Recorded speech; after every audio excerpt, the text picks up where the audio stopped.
पदयात्रा सहित गाँ गाँव में आंदोलन करिब बीजेडी केंद्र एवं राज्य सरकार द्वारा ओडिशार स्वार्थ व्याहत होइछि। राज्य में बीजेपी सरकार रही किंतु केंद्र अवहेला एबे भी जारी रही।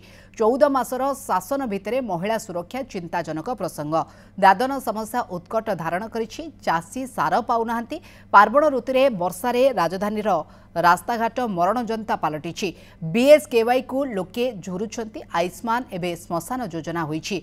25 वर्ष पर आमे विरोधी को आसीछु। एवं अपेक्षा करंतु आगो विरोध जोरदार हेबो। तेबे प्रतिक्रिया रे गणतंत्र रे काहाको आंदोलन करबा को मना नाही। बीजेडी जेउ इश्यू रे आंदोलन करिबो सेही इश्यू रे सेमाने ही फसिबे बोली बीजेपी नेता जयनारायण मिश्र कहिसंती।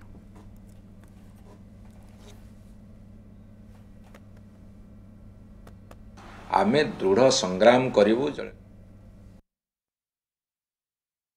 थय आपण देखिबे। आगामी दिन में आमर पदयात्रा भी हबो।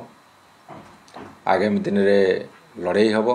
से लड़ाई रे आपण माने देखिबे बिजु जनता दल तार संग्राम को केमिति केते स्तर को नहीं पारे।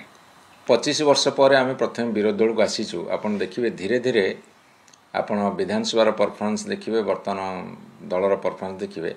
धीरे धीरे विरोधी दल भूमिका केते शक्तिशाली भूमिका निभे हम से दिगरे बिजु जनता दल अग्रसर होछि। करंतु आंदोलन करबा पई कोन मना अछि। गणतंत्र रे आंदोलन करबा पई काहा को मना नै, किंतु को इश्यू रे आंदोलन करिवे से इश्यू रे से माने फसिवे।